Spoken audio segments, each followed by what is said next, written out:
الذين اصطفى بعد فأعوذ بالله من الشيطان الرجيم بسم الله الرحمن الرحيم وأقسموا بالله جهد أيمانهم لئن جاءهم نذير ليكونن أهدى من إحدى الأمم فلما جاءهم نذير ما زادهم إلا نفورا استكبارا في الأرض ومكر السيء ولا يحيق المكر السيء إلا بأهله فهل ينظرون إلا سنة الأولين فلن تجد لسنة الله تبديلا ولن تجد لسنة الله تحويلا صدق الله العظيم واقسموا بالله جهد ایمانہم، اور قسمیں کھائیں اور مشرکین نے کہ اگر ان کے پاس لئن جاءہم نذیر، کوئی آیا ڈرانے والا، لیکونن اہدی من احدی الامم، تو وہ ہر دوسری امت سے زیادہ ہدایت قبول کرنے والے ہوں گے۔ فلما جاءہم نذیر ما زادہم الا نفورا، بس جب آ گیا ڈرانے والا پیغمبر، بس انہوں نے اس کا انکار کیا۔ استکبار فی الارض و مکر السیء، اور انہوں نے زمین میں تکبر کیا، گھمنڈ کیا اور بری تدبیر کی۔ ولا یحیق المکر السیء الا باہلہ، اور بری تدبیر کرنے والوں کو ہی گھیر لیتی ہے۔ فهل ينظرون الا سنة الاولین، حالانکہ یہ اللہ تعالیٰ کے اس دستور کے منتظر ہیں جس پر پچھلے لوگوں کے ساتھ عمل ہوتا رہا۔ فلن تجد لسنت اللہ تبدیلا، اور اللہ کا دستور تبدیل نہیں ہوتا۔ ولن تجد لسنت اللہ تحویلا، اور اللہ نہ طے شدہ دستور کبھی ٹلتا ہے۔ مشرکین مکہ کے بارے میں ان آیات میں ذکر فرمایا ہے۔ گزشتہ درس میں آپ حضرات کے سامنے ان کے مشرکانہ عقائد اور ان کے شرک کے بارے میں بتایا تھا کہ شرک کرنے والا اللہ کے ہاں اپنا نقصان کر رہا ہوتا ہے، اس کا اپنا خسارہ ہو رہا ہوتا ہے، اللہ کا کچھ نہیں بگاڑ رہا ہوتا۔ تو انسان جتنی بھی عبادت کرے اس کا اپنا ہی فائدہ، اپنا اس کا جو بھلائی اپنے لیے ہے۔ اس کی عبادت کی زیادتی یا کمی، اس سے اللہ کی شان میں کوئی کمی نہیں آتی۔ تو اس لیے فرمایا مشرکین جو اپنے معبود بنا کر بیٹھے ہیں، یہ معبود ان کے کسی بھی کام نہیں آئیں گے۔ پھر اللہ تعالیٰ نے پیغمبر سے فرمایا کہ ان سے پوچھو کہ یہ تمہارے جو معبود ہیں انہوں نے کچھ بنایا بھی ہے؟ آسمان و زمین کی بناوٹ میں اللہ کے شریک ہیں، انہوں نے کیا بنایا ہے؟ ان سے پوچھو، یا ان کے معبود ہونے کے لیے کوئی تمہارے پاس دلیل ہے کہ جس پر اللہ نے کہا ہو، یا کوئی کتاب یا صحیفہ آیا ہو کہ بھئی ان کو بھی معبود مانو، ان کو بھی اللہ کے ساتھ شریک ٹھہراؤ؟ کوئی ایسی واضح دلیل آئی ہے؟ وہ دلیل بھی نہیں ہے۔ تو اس لیے فرمایا کہ کیوں ان کو جو ہے تم معبود بنا رہے ہو؟ یہ تو گمراہی ہے، اور یہ لوگ مشرک لوگوں کو دھوکہ دے رہے ہیں، فراڈ کر رہے ہیں کہ ان کو اللہ کا شریک بنا لو، یہ تمہارے کام آئیں گے، قیامت کے دن سفارش کریں گے، دنیا میں تمہاری حاجتیں پوری کریں گے، تمہیں روزی دیں گے، اولاد دیں گے، یہ دیں گے۔ تو یہ سارے جو ہے دھوکے اور فراڈ سے کام لے رہے ہیں، حالانکہ حقیقت سے اس کا کوئی تعلق نہیں ہے، اور سب کچھ کرنے والی ذات وہ اللہ کی ہے۔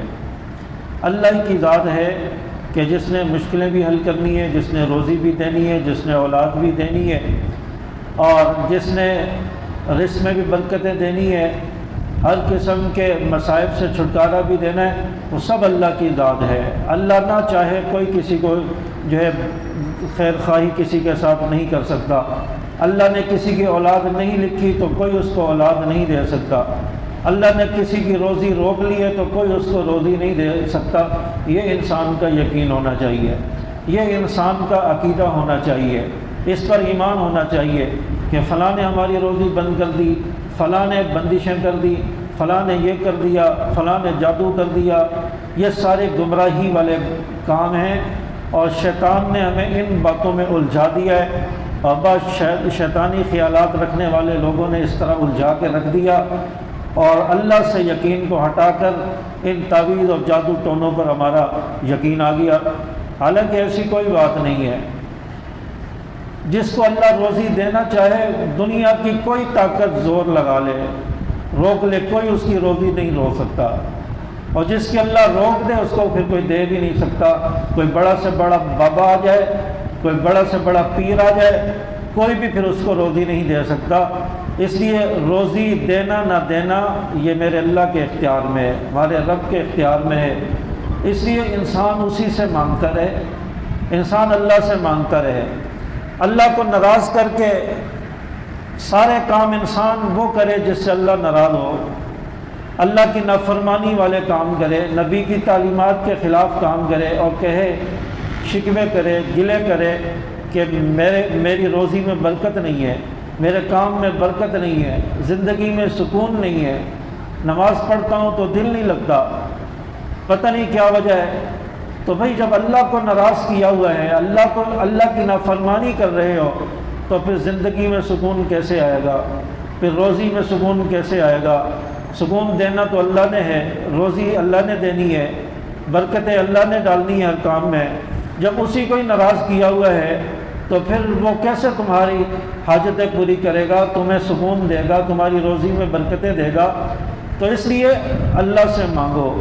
انسان کہیں کام کرتا ہے، کام کاج پہ جاتا ہے، تو جو اس کا آنر ہوتا ہے اس کی ہر بات مانتا ہے کہ اگر ہمارا آنر ناراض ہو گیا، سیٹ ناراض ہو گیا، تو ہماری جو جاب ہے یا ہماری جو کاروبار ہے اس پر حرف آ جائے گا، ہماری نوکری اور جاب چھوٹ سکتی ہے اگر سیٹ ناراض ہو گیا۔ تو جب اللہ ناراض ہو گیا تو پھر روزی بند نہیں ہو سکتی، پھر اللہ کی طرف سے بے برکتیاں نہیں آ سکتی۔ تو اس لیے جس نے روزی دینی ہے اس کی بات انسان مان کر چلے، اور اس کے بتائے ہوئے طریقوں کے مطابق انسان زندگی گزارے، پھر انشاءاللہ برکتیں ہو جائیں گی۔ اور مشرکین تو اللہ کو ناراض کر رہے تھے، انہوں نے تو اللہ کے ساتھ دوسروں کو شریک ٹھہرا لیا تھا اور معبود بنا لیے تھے، تو اس لیے ان سے کہا گیا کہ اللہ کے سوا کوئی عبادت کے لائق نہیں ہے، کوئی اللہ کا شریک نہیں ہے، اس لیے ہر وقت اللہ کو پکارو۔ اور ان مشرکین مکہ نے یہ جب تجارت کے لیے شام کی طرف جایا کرتے تھے، اور شام میں اس وقت یہودی اور عیسائی تھے، یہودیوں اور عیسائیوں کو دیکھتے تھے کہ یہ اپنے آنے والے نبی کی جو ہے اس کا انکار کر رہے ہیں، اس کی نافرمانی کر رہے ہیں، اپنے نبی کی بات کو نہیں مان رہے۔ تو یہ کہتے تھے کہ اگر ہمارے پاس کوئی نبی آیا، ہمارے پاس کوئی پیغمبر آیا، ہم اس کی جو ہے فرما برداری کریں گے، ہم اس کی ایسی اطاعت کریں گے کہ جیسے پہلے لوگوں نے بھی اطاعت نہیں کی۔ اس پر یہ لوگ قسمیں کھاتے تھے، اللہ کے نام کی قسم کھاتے تھے۔ وَأَقْسَمُوا بِاللَّهِ جَهْدَ أَيْمَانِهِمْ، اللہ کے نام کی پکی قسم کھاتے تھے۔ ویسے تو مشرکین اپنے بتوں کی قسم کھاتے تھے، لات، عزا، یعوق، یغوث، یہ جو اپنے انہوں نے معبود بنائے ہوئے تھے، نام رکھے ہوئے تھے، ان کی قسمیں کھاتے تھے۔ لیکن جب کوئی پکی بات، اٹل بات کرنی ہوتی تھی، قسم کھانی ہوتی تھی، پھر یہ اللہ کے نام کی قسم کھاتے تھے۔ اور یہاں پر بھی انہوں نے یہ کہا وَأَقْسَمُوا بِاللَّهِ جَهْدَ أَيْمَانِهِمْ، انہوں نے اللہ کے نام کی پکی قسم کھائی، اور یہودیوں اور عیسائیوں سے کہا کہ ہمارے پاس اگر کوئی ڈرانے والا آیا، کوئی پیغمبر آیا، تو ہم اس کی بات مانیں گے، ہم اس کی اطاعت کریں گے، فرما برداری کریں گے۔ چنانچہ پھر وہ وقت بھی آ گیا کہ جب مشرکین نے مکہ کے پاس اللہ تعالیٰ نے پیغمبر کو بھیجا، آپ علیہ السلام کو بھیج دیا۔ 40 سال کی عمر میں آپ کو نبوت ملی، نبوت کا اعلان فرمایا، اور یہی مشرکین مکہ جو دعوے کر رہے تھے، جو قسمیں کھا رہے تھے کہ ہمارے پاس ڈرانے والا آیا تو ہم اس کی فرما برداری کریں گے، یہی مشرکین مکہ پھر اس نبی کو تانے بھی دے رہے تھے، اس کو جھوٹا بھی کہہ رہے تھے، اس کو جادوگر بھی کہہ رہے تھے، اس کو ساحر اور مجنون بھی کہہ رہے تھے۔ تو اب یہ بالکل الٹ گئے تھے، اپنی قسم سے بھی انحراف کر چکے تھے، اور اللہ تعالیٰ نے ان کو نبی بھی وہ دیا تھا جو چنا ہوا تھا، وہ نبی دیا جو سارے نبیوں کا سردار تھا، امام الانبیاء تھا، خاتم الانبیاء تھا، تمام نبیوں سے جس کا مقام اونچا تھا۔ اللہ تعالیٰ نے نبی بھی وہ چن کر دیا، اور ان کو تو چاہیے تھا کہ یہ اس کی فرما برداری کرتے، اس کی باتوں پر ایمان لے آتے، کلمے پر ایمان لے آتے، لیکن ان لوگوں نے نافرمانی کی اور اس نبی کو جھٹلایا، اور پھر اللہ تعالیٰ نے ان کو سزائیں بھی دی ہے۔ اللہ تعالیٰ نے پھر ان کو سزا بھی دی ہے اس جھٹلانے پر، کبھی بدر میں مارے جا رہے ہیں، کبھی احد میں مارے جا رہے ہیں، کبھی تبوک میں، کبھی خیبر میں، مختلف مارکوں میں، جہاد میں، جنگوں میں، پھر یہ کافر ان کے بڑے بڑے سردار مارے جا رہے ہیں، خود قتل ہو رہے ہیں۔ تو اللہ تعالیٰ نے ان کو عذاب بھی دیا ایک طریقے سے، اور سزا بھی ملی کہ تم نے نبی کا انکار کر دیا، تم نے قسم کی خلاف ورزی کر دی۔ چاچا انہوں نے پھر نبی کا انکار کر دیا اور زمین میں تکبر کرنے لگے، اکڑ کرنے لگے، ومکروا السیئ، اور بری تدبیریں کرنے لگے نبی کے خلاف۔ تو ان کی اکڑ اور غرور اس نے نبی کے پاس ان کو نہیں آنے دیا۔ یہ کہتے تھے کہ ہم تو مکہ کے بڑے بڑے سردار ہیں، بڑے بڑے تاجر ہیں، لوگ ہمارے پاس آتے ہیں، مال و دولت ہمارے پاس ہے، سب سرمایہ تو ہمارے پاس ہے، یہ نبی تو غریب ہے، اس کے پاس تو کچھ بھی نہیں ہے۔ تو یہ ان کا جو اکڑ اور ان کا غرور تھا، یہ نبی کی تابع داری سے ان کو روکے رکھا اس نے، اور نبی کی فرما برداری سے رکے رہے، نبی کی اطاعت میں ان کی گردن نہیں جھکی، ان کی گردن اکڑی رہی تکبر اور غرور کی وجہ سے، جس کی وجہ سے پھر ان کے لیے بربادی اور تباہی آئی۔ اللہ تعالیٰ نے ان کو پھر اسی نبی اور نبی کی جماعت کے ہاتھوں سے ان کو شکست دلوائی، جن کی گردنیں اکڑی ہوئی تھی غرور اور تکبر کی وجہ سے، ان کی اکڑ کو پھر اللہ تعالیٰ نے ان صحابہ سے، وہ غریب لوگ جو نہتے تھے، جن کے پاس کچھ نہیں تھا، صرف ایمان کی طاقت تھی، ان کے ذریعے اللہ تعالیٰ نے ان کے غرور، ان کے اکڑ، ان کے مال و دولت کو خاک میں ملوا دیا، اور دنیا کو بتا دیا کہ غرور اور تکبر یہ کسی کام نہیں آئے گا، کام آئے گا تو ایمان کام آئے گا، کام آئے گا تو نبی کی اطاعت اور فرما برداری کام آئے گی۔ اگر جس نے تو ایمان قبول نہیں کیا، وہ جتنا بھی طاقتور کیوں نہ ہو، وہ ہلاک ہو کر رہتا ہے، اس کے مقدر میں ہلاکت اور بربادی ہی آتی ہے۔ پہلے والی قوموں کو دیکھا نہیں کہ اللہ تعالیٰ نے ان کو کیسے ہلاک کیا ہے، کتنی طاقتور قومیں تھیں، کتنے لمبے قد کے لوگ تھے، ایسے ایسا ہنر ان کو اللہ تعالیٰ نے دیا تھا کہ اپنے ہاتھوں سے پہاڑوں کو تراش کر، پتھر کی چٹانوں کو تراش کر اپنے گھر اور محل بناتے تھے، اور ان کے اوپر نقش و نگار کیا کرتے تھے۔ ایسی طاقتور قومیں جو اپنے ہاتھوں سے چٹانوں کو تراش دے تو ان کی طاقت کیسی ہوگی۔ آج تو مشینری کے ذریعے اگر کسی چٹان کو کاٹنا ہو تو اس کو بھی کئی ہفتے اور مہینے لگ جاتے ہیں، مشینری کے ذریعے وہ چٹان نہیں کٹتی، وہ تو اپنے ہاتھوں سے تراش لیا کرتے تھے۔ ایسی طاقتور قومیں، آج ہماری یہ امت جو ہے، آخری امت، اس کی طاقت تو ایک حصہ بھی نہیں ہے ان کے برابر، ان کی طاقت کے ایک حصے کے برابر بھی ان کی طاقت نہیں ہے۔ اللہ تعالیٰ نے جب ان کو ہلاک کر دیا، ان کو تباہ کر دیا، تو کیا آج کے منکر کو ہلاک کرنے پر اللہ قادر نہیں ہے؟ آج کے نافرمان اور آج کا جو غرور اور تکبر سے بھرا ہوا انسان، متکبر شخص، اس کے غرور کو خاک میں ملانے کے لیے اللہ کی ذات آج قادر نہیں ہے؟ آج بھی اللہ تعالیٰ پکڑ سکتا ہے، لیکن اللہ تعالیٰ کا ایک دستور ہے، اللہ تعالیٰ ایک مہلت دیتا ہے، وقت دیتا ہے، اس وقت تک کوئی اگر راہ ہدایت پر نہیں آئے پھر اللہ تعالیٰ اس کی پکڑ بھی فرماتا ہے، پھر اس رسی کو کھینچ لیتا ہے جو مہلت دی ہوتی ہے، پھر اس کی پکڑ اللہ تعالیٰ فرماتا ہے۔ تو اس لیے ایک اللہ تعالیٰ کا نظام ہے، نظام قدرت ہے، ورنہ انسان کے ایک ایک گناہ پر اللہ تعالیٰ انسان کو پکڑتا تو دنیا میں کوئی بھی پھر چل پھر نہیں سکتا، دنیا میں انسان بستا ہی نہ، دنیا ویران اور چٹیل رہتی، کیونکہ اس نے ایک گناہ کر لیا ہے، بس اس کا خاتمہ ہو گیا، اس پر عذاب آ گیا ہے۔ تھوڑی دیر کے بعد دوسرے نے گناہ کر لیا، اس پر عذاب آ گیا، اس کو اللہ تعالیٰ نے ہلاک کر دیا۔ تو اس طرح تو دنیا میں کوئی بھی نہیں رہ سکتا، لوگ تو مرتے چلے جاتے۔ تو اللہ تعالیٰ نے دنیا کو بھی بسانا تھا، انسانوں کو بھی بسنا تھا، اور گناہ گار بھی ہوں گے، دیندار بھی ہوں گے، تو اللہ تعالیٰ نے پکڑنا تو ہر ایک کو، ہر نافرمان کو پکڑنا ہے، لیکن ایک مہلت دی ہوئی ہے۔ کسی کو جلدی پکڑتا ہے، کسی کو دنیا میں پکڑ لیتا ہے، کسی کو مرنے کے بعد پکڑے گا۔ یہ اللہ تعالیٰ کا ضابطہ ہے، اللہ تعالیٰ کا دستور ہے۔ تو اس لیے انسان کو ہر وقت جو ہے ڈر کے رہنا چاہیے، نافرمانی اور گناہوں سے بچتے رہنا چاہیے۔ تو اللہ تعالیٰ کا یہ نظام ہے۔ اور پھر فرمایا کہ یہ لوگ نبی کے ساتھ، نبی کے لیے برے مکر کر رہے تھے کہ کس طرح نبی کو معاذ اللہ قتل کر دیا جائے، پلاننگیں بنا رہے مشرکین مکہ کے اندر بیٹھ کر۔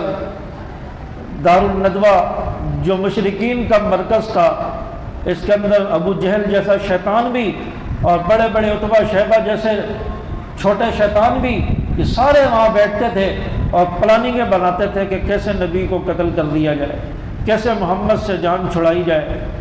تو نبی کے لیے بری بری تدبیریں کرتے تھے۔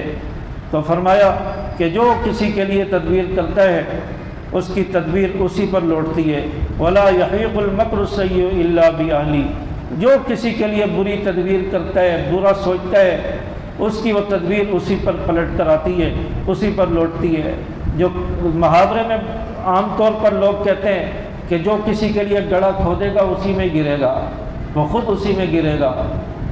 تو یہی ہے، بری نیت کسی کے لیے کوئی رکھے گا، بری تدبیریں سوچے گا، تو خود ہی اپنی تدبیروں کے گڑھے میں گر جائے گا، خود ہی اس پر وہ پلٹ کر آ جائے گی۔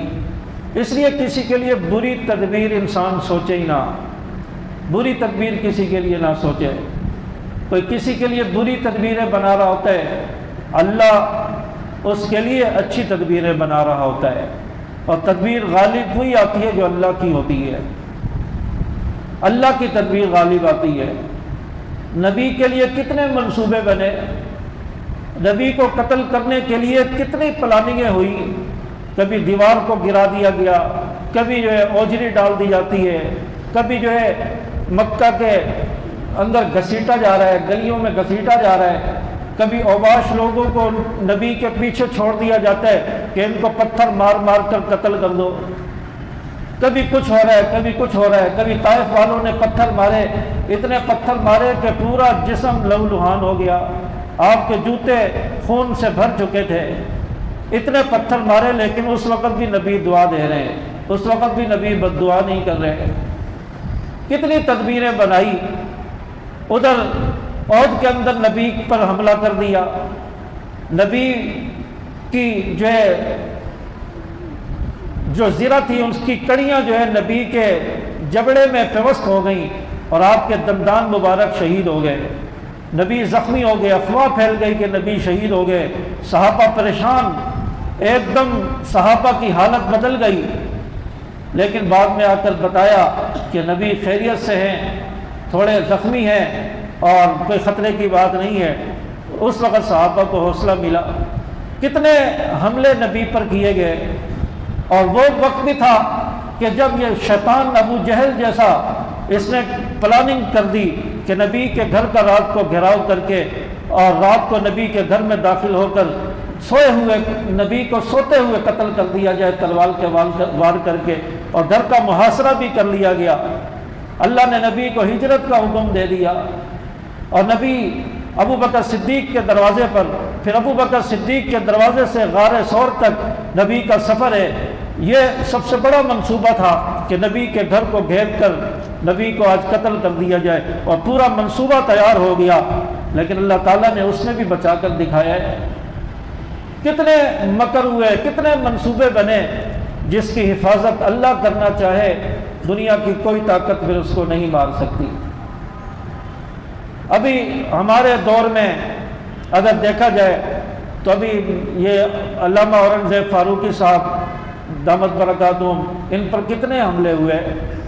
تقریباً 17-18 حملے ہوئے، اور ایک حملہ تو وہ ہوا جو یہاں موتی محل پہ ہوا تھا، اور جس میں گاڑی کے اندر سارے گن مین ڈرائیور سمیت سب شہید ہو گئے، پیچھے پولیس کی موبائل تھی، پولیس والے سارے شہید ہو گئے۔